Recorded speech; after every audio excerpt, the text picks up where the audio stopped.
오늘도 우리 하나님의 은혜가, 사랑이 우리 성도님들의 심령에 가득하기를 바랍니다. 한 번 인사하시죠. 하나님 당신을 정말 사랑하십니다. 하나님께서 당신에게 복 주시길 바랍니다. 하나님께서 당신에게 평강 주시길 바랍니다. 하나님께서 당신을 지키시길 바랍니다. 그렇게 되기를 바랍니다. 그렇게 되십시오. 사람 성격이 다 다르죠?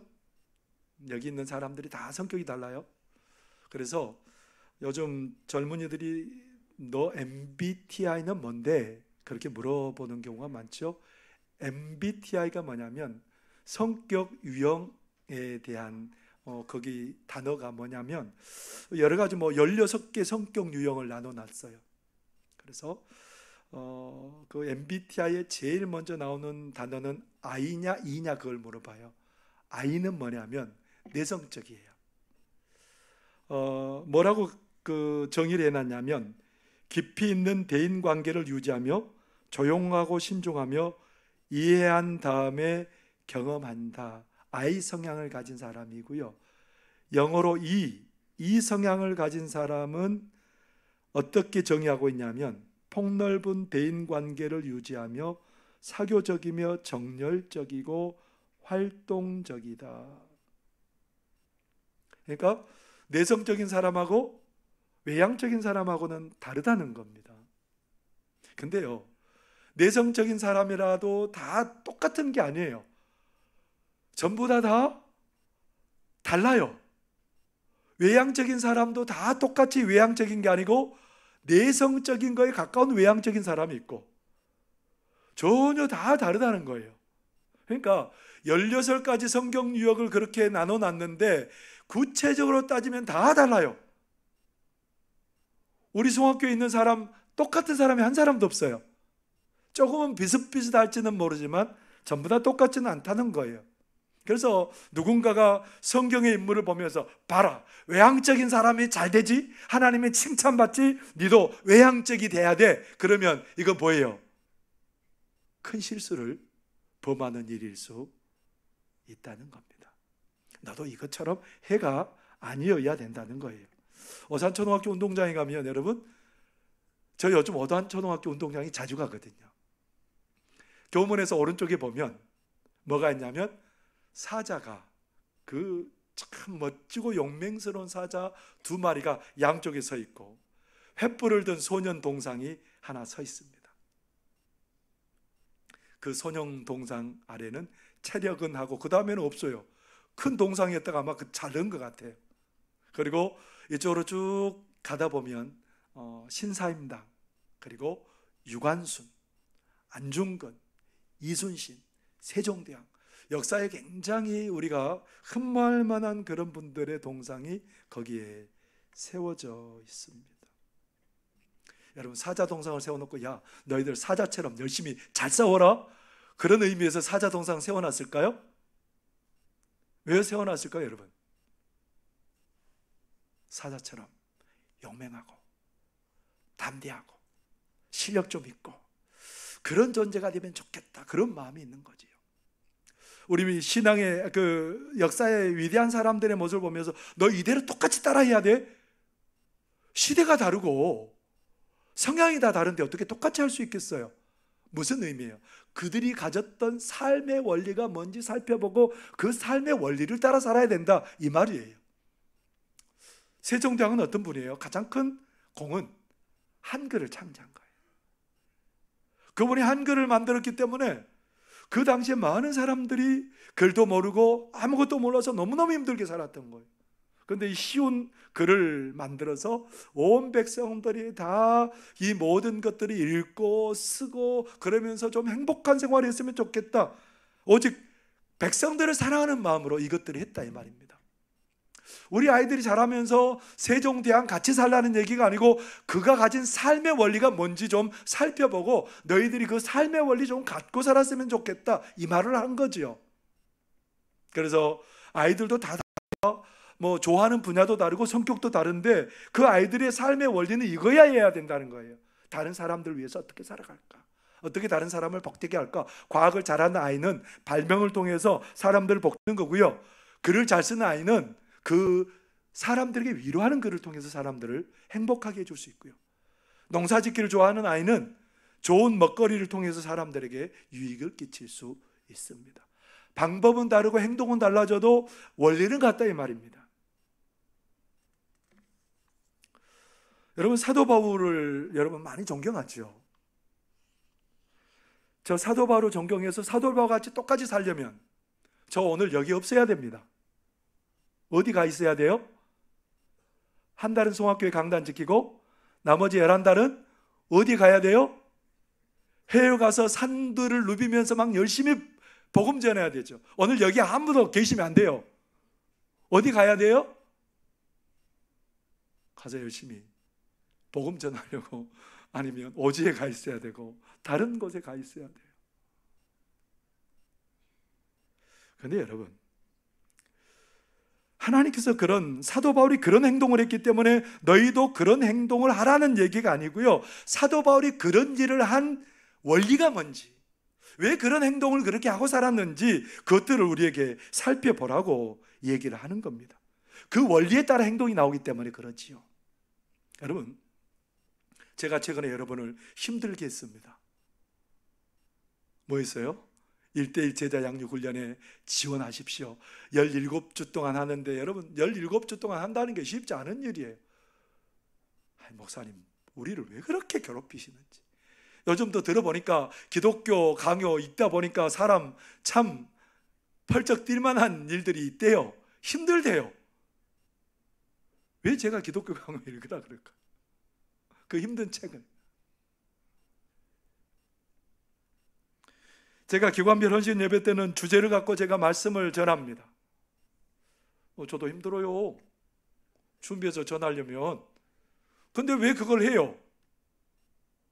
아침에 나가서는 제가 사랑하는 우리 연세 드신 분들 손잡고 가방도 들어주고 너무너무 좋습니다. 행복해요. 왜 제가 그런 일을 할까요? 때론 눈 비 올 때는 눈 치우고 그런 일들을 왜 할까요? 우리 성도들이 한 사람 한 사람 행복했으면 좋겠어요. 믿음 안에서 우리가 믿음이 자라가고 우리 성도들이 그것 때문에 너무너무 행복하고 늘 감격하고 감사하고 그런 삶을 살았으면 좋겠는 게 제 마음인 거예요. 그래서요, 어제도 일찍 집에 안 들어갔어요. 몇 시에 집에 들어갈게요? 11시요? 그렇게 빨리요? 우리 성도들 행복했으면 좋겠어서 어제도 늦은 시간까지 준비하고 주의를 준비하고 그러면서 시간을 보냈습니다. 왜요? 우리 성도들이, 사랑하는 우리 성도들이, 하나님이 사랑하는 우리 성도들이 믿음 안에서 정말 행복했으면 좋겠거든요. 제가 하는 일은 그거 외에 없어요. 그것 때문에 때로는 괴롭히는 것 같고, 그것 때문에 때로는 미는 것 같고, 그럴지라도 그거 외에는 저에게 아무것도 없습니다. 그 사람이 가진 믿음의 원리가 중요한 거지, 그 사람이 어떤 행동을 했고 어떻게 살아가고 이게 아닌 거예요. 오늘 사도 바울은 지금 로마 감옥에 갇혀 있어요. 로마 감옥에 갇혀서 빌립보 성도들에게 편지하고 있습니다. 사도 바울이 붙든 믿음의 원리는 뭐였을까요? 사도 바울이 무슨 믿음의 원리를 붙들었길래 사람들이 환무할 만한 그런 일을 하게 되었을까요? 그의 오직 하나 믿음의 원리는 오직 예수예요. 오늘 8절 말씀 한번 같이 읽어볼까요? 8절 읽겠습니다. 시작. 또한 모든 것을 해로 여김은 내 주 그리스도 예수를 아는 지식이 가장 고상하기 때문이라. 내가 그를 위하여 모든 것을 잃어버리고 배설물로 여김은 그리스도를 얻고. 사도 바울은 자랑할 것들이 많았대요. 8일 만에 할례를 받았고요. 그리고 이 사람은 베냐민 지파에 속한 사람이었고요. 히브리인 중에 히브리인이었고요. 율법에 대해서는 바리새인으로서 율법을 다 알고 지킬 뿐만 아니라 열심히 한 사람이에요. 그리고 하나님을 향한 열심이 있어서 예수를 믿는 사람들을 핍박했고요. 그리고 율법을 지키는 데는 의로웠던, 사람들이 평가하기에 저와 같은 사람이 없다라고 말할 만큼 자랑할 것들이 많았는데 이것들을 다 뭘로 여겨버렸다고요? 똥과 같이, 똥처럼 여겨버렸다는 거예요. 왜 그가 모든 것들을 똥처럼 여겨버렸을까요? 그는 예수님 외에 아무것도 없는 거예요. 그의 눈에는 오직 예수님만 보이는 거예요. 그래서 그는 예수님을 믿는 때부터 언제까지, 지금 3차 전도 여행을 마치고 로마 감옥에 있으면서까지 뭔만 바라보고 살았던 사람이에요? 오직 예수를 바라보고 살았던 사람이에요. 오직 예수를 아는 지식의 가장 고상함을 고백하며 그것 붙들고 살았던 사람이 사도 바울입니다.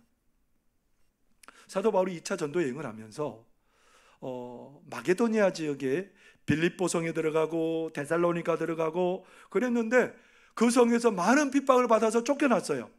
그래서 밑에 지방인 아가야 지방에 들어가서 복음을 전해요. 아덴, 역사 속에서는 아테네라고 말하죠. 이 아테네 지역에 들어갔는데 사도 바울이 굉장한 철학자거든요.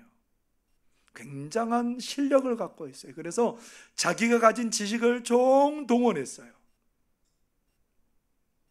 아테네에서 선교하는데, 복음을 전하는데 열매가 없었어요. 내 지식과 내 능력 가지면 다 통할 줄 알았더니 실패했어요, 사실. 그래서 그 지역에서는 박해가 없었는데도 어디로 도망가게 되냐면 고린도 지역으로 도망가 버려요. 그래서 그가 고린도 지역에 들어가서 결단한 게 있어요. 그게 뭘까요? 고린도전서 2장 1절에서 2절에 보면 이렇게 말합니다. 형제들아, 내가 너희에게 나아가 하나님의 증거를 전할 때에 말과 지혜의 아름다운 것으로 아니하였나니 내가 너희 중에서 예수 그리스도와 그가 십자가에 못 박히신 것 외에는 아무것도 알지 아니하기로 작정하였습니다. 그가 어떤 고백을 가지고 있었다고요? 예수 그리스도 외에는 내가 아무것도 알지 않기로 작정했다. 십자가에 못 박히신 예수님만 내가 전하기로 작정했다는 거예요. 그는 예수님을 아는 지식이 가장 고상하다는 것을 그런 체험을 통해서 알게 되었어요. 예수님 안다는 게 뭐예요? 예수님을 열심히 공부한다는 의미가 아니에요.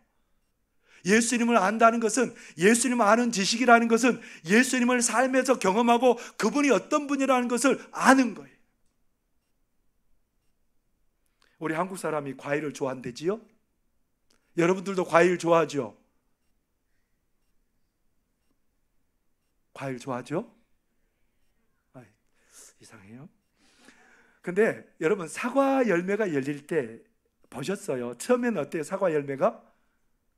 꽃이 피어가지고 그 다음에 거기서 열매가 맺으면 그거 사과이 아니에요. 아주 너무너무 작은 그거 바라보면서 야, 이거 뭐가 열렸단 말이에요? 사과가 열렸다고 말을. 아니, 사과죠. 그게 사과 아닙니까? 사과는 사과예요. 그런데 이 사과가 땅에서 양분을 받고 그리고 햇볕을 받고 바람을 쬐고 밤에는 잠자고 그러는 과정에 사과가 좀 지나놓고 보니까 얼마나 커졌어요? 주먹만하게 커졌어요. 근데 더 시간이 가니까 향기가 입혀지고 색깔이 입혀지고 정말 가장 먹음직한 모습으로 바뀌어져요. 여러분, 우리가 예수님을 아는 지식을 붙들 때부터 어떤 일이 벌어지냐면 그와 같은 역사가 일어난다는 거예요. 처음에는 우리의 보기에는 너무너무 미미하고 보잘것없는 존재였는데 그 지식을 따라 살다 보니 어떤 일이 벌어졌냐면 점점 커지는 거예요. 점점 풍성해지는 거예요.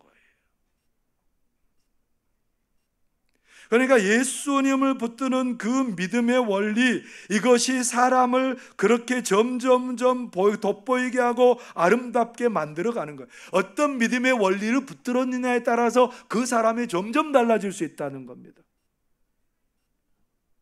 믿음의 원리가 그래서 중요한 거지요. 우리 예수님께서 그래서 뭐라고 그러셨을까요? 마지막 만찬석상에서 제자들에게 예수님이 강조하십니다. 내가 곧 너희를 보지 못할 텐데 내가 너희에게 마지막 부탁할 게 있다. 그게 뭐예요? 새 계명을 주노니 너희가 서로 사랑하라. 요한복음 13장 34절 35절 말씀입니다. 함께 읽겠습니다. 시작. 새 계명을 너희에게 주노니 서로 사랑하라. 내가 너희를 사랑한 것 같이 너희도 서로 사랑하라. 너희가 서로 사랑하면 이로써 모든 사람이 너희가 내 제자인 줄 알리라. 예수님께서 주신 새 계명이 뭐예요? 너희가 서로, 여러분 이런 말 하지 말고 좀 구체적인 얘기하면 얼마나 좋아요. 여러분과 좀 어떻게 하겠어요? 좀 구체적인 얘기하면 여러분 좀 좋지 않아요? 야, 너희들 옷이 두 벌 있으면 한 벌 팔아서 가난한 사람 나눠줘야 돼. 너희들 음식을 많이 먹지 말고 조금 먹어야 돼. 너희들이 다른 사람 것까지 먹으면 다른 사람이 먹을 게 없어지니까 조금 먹어라. 여러 가지 하실 말씀이 많을 거예요. 물도 조금 써라. 물도 아껴라. 여러 가지 막 그런 구체적인 얘기들을 시시콜콜 얘기한 게 아니고 우리 예수님께서 뭐라고 말씀하세요? 사랑해라. 사랑해라. 이 말씀만 하셔요.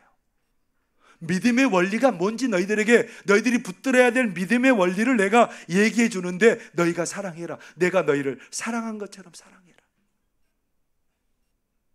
이 원리를 따라 살면 모든 것들이 다 된다는 거예요. 그 원리를 가장 잘 알았던 사람이 누구일까요?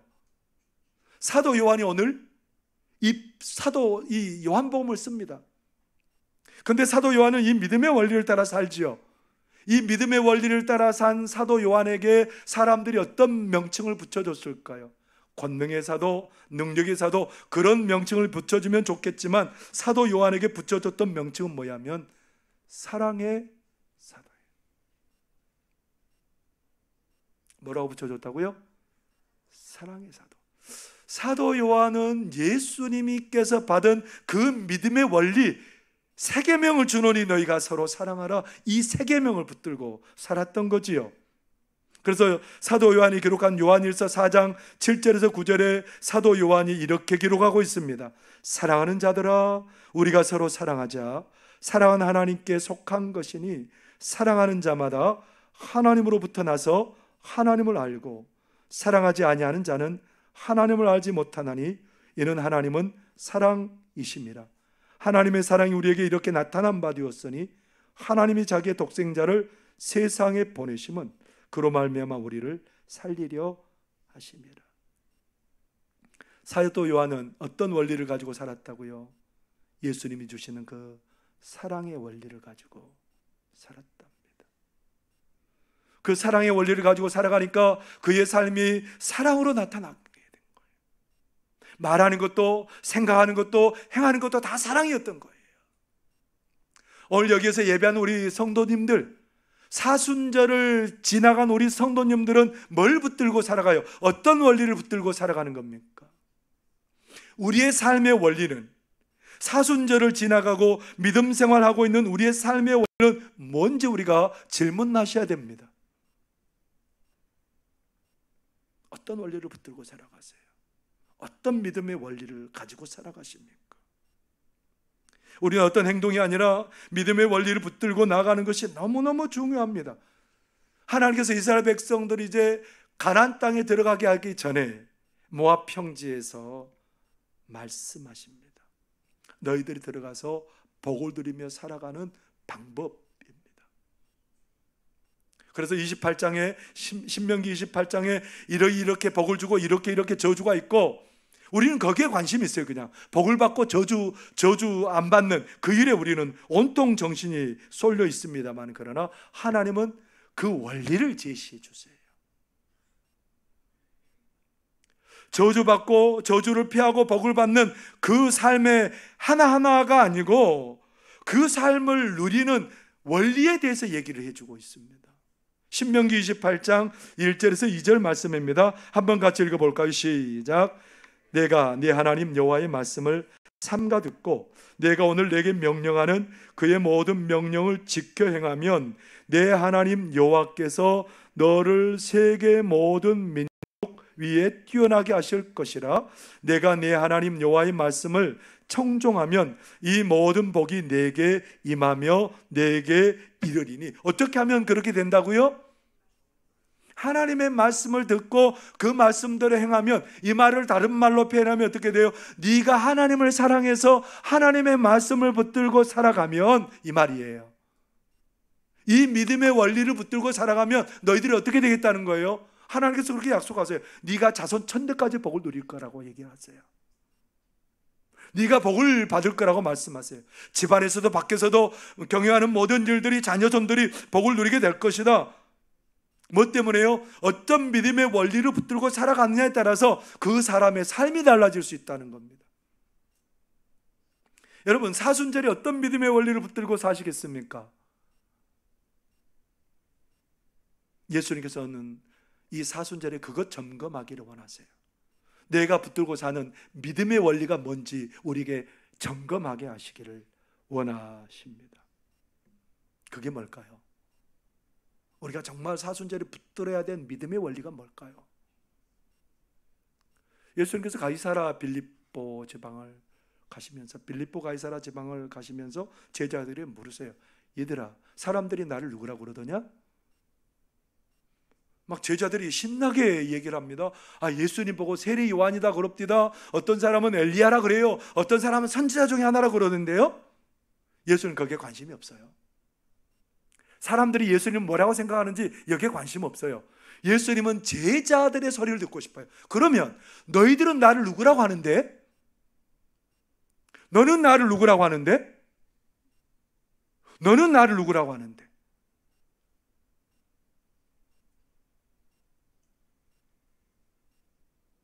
물어보는 거예요. 베드로가 뭐라고 대답합니까?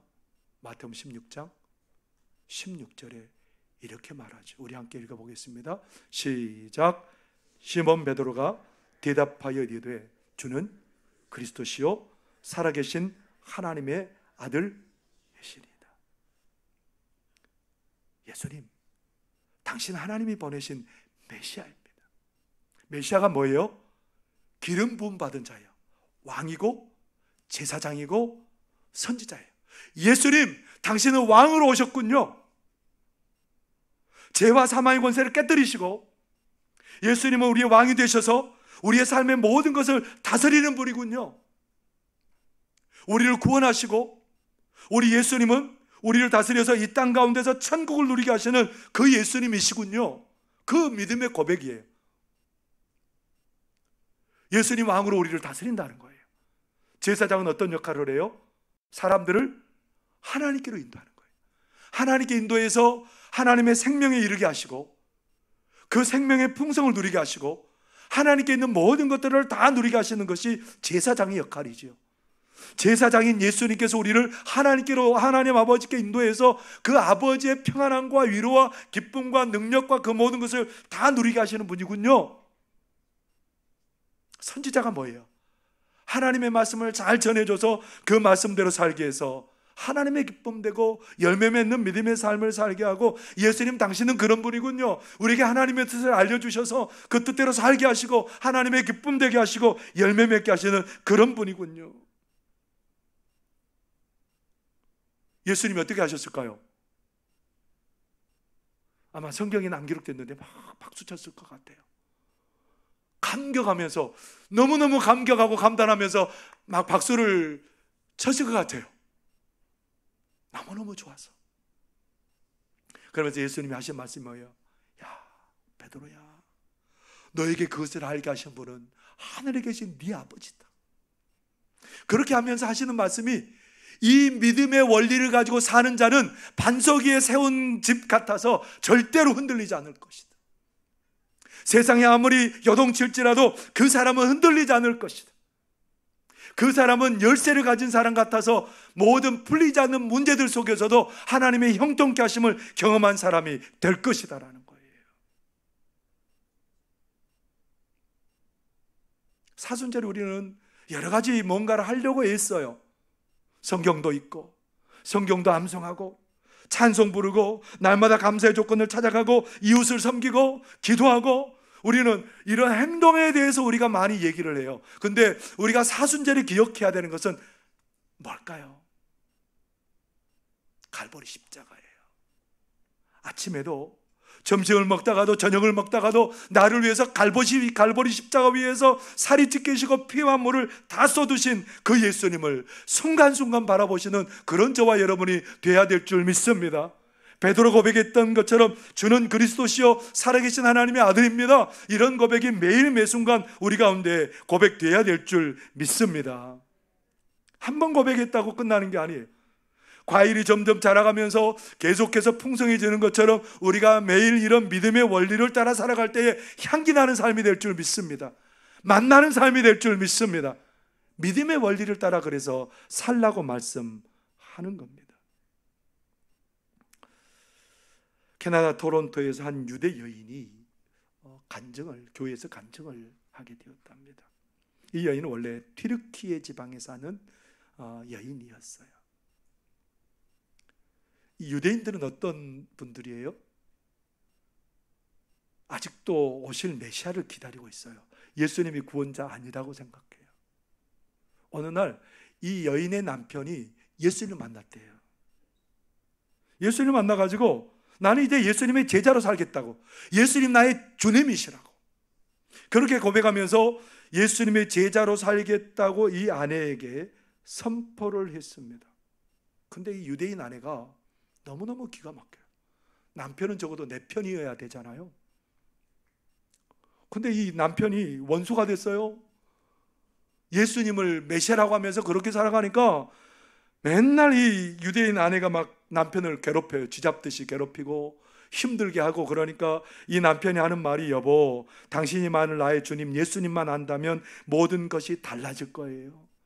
이 남편은 뭐라고 고백하고 살아가요? 예수님이 나의 주님이십니다. 나를 구원하신 분이고 예수님이 나의 왕이시고 예수님 나의 주인이십니다. 매일매일 그 고백 가운데 살아가니까 몇 개월 후에 이 사람의 삶이 완전히 뒤바뀌어 버린 거예요. 유대인 아내가 고민에 빠졌어요. 예수님 만나고 저렇게 바뀌었으니까 나도 좀 궁금한 거예요. 그래서 문을 꼭꼭 닫고 자기 방에 들어가서 하나님께 기도했답니다. 뭐라고 기도했겠어요? 하나님, 만일 나사렛 예수가 참으로 메시아라면 그분으로 하여금 저에게 그분 자신을 나타내서 좀 소개 좀 하게 해주세요. 어떻게 됐을까요? 예수님이 정말 들어오셨어요. 부활하신 예수님이 제자들 찾아오신 것처럼 거기에 들어오셔가지고 예수님이 그 유대인 여자에게 얘기해요. 나는 네가 핍박하는 예수다. 예수님이 그 여인을 만나주셨어요. 그러면서 이 여인이 그 예수님 앞에 머리를 숙이고 나의 주, 나의 하나님이십니다라고 고백했답니다. 누구 고백하고 똑같아요? 도마가 부활하신 예수님 만나고 뭐라고 말해요? 나의 주, 나의 하나님입니다. 예수님 당신이 나의 구원자십니다.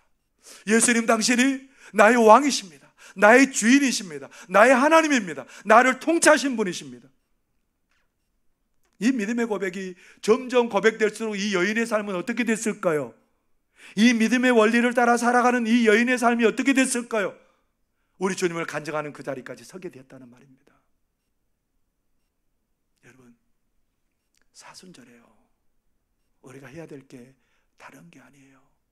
뭔가를 하나 더 하고 어떤 행동을 하나 더 하고 이게 아니에요. 사순절에 우리는 믿음의 원리를 든든히 붙잡아야 될 줄 믿습니다. 그 원리가 뭐예요? 갈보리 십자가 위에서 나를 위해서 매일매일 피 흘리시고 살이 찢기시고 모든 것을 쏟아 놓으신 그 예수님이 매 순간 보여줘야 된다는 거예요. 그 예수님을 향해서 예수님 당신은 뭐라고요? 뭐라고요? 아니, 고백 좀 해보세요. 예, 나의 주, 나의 하나님. 하나님의 아들이고 그리스도고 나의 왕이고 이 믿음의 고백 가운데 살아가실 수 있기를 바랍니다. 그 믿음의 삶은 향기나는 삶이 될 것이고 주님을 드러내는 주님의 편지되는 삶을 살게 될 줄 믿습니다. 오늘 우리는 사순절에 이 믿음의 원리를 붙들고 사심으로 말미암아 하나님 기뻐하는 그런 믿음의 삶을 살아가실 수 있기를 바랍니다. 기도하겠습니다. 사랑하는 하나님 아버지, 고맙고 감사합니다. 저는 그리스도시요 살아계신 하나님의 아들입니다. 예수님이 왕이십니다. 예수님이 제사장입니다. 예수님이 참 선지자이십니다. 우리를 살게 하고 춤추게 하고 향기 나게 하고 우리로 하여금 그리스도의 편지되게 하십니다. 주님, 이 사순절에 믿음의 원리 든든히 붙잡고 우리가 더욱더 부요해지고 풍성해지는 믿음의 사람들이 되도록 우리를 이끌어 주옵소서. 예수님 이름으로 기도하옵나이다.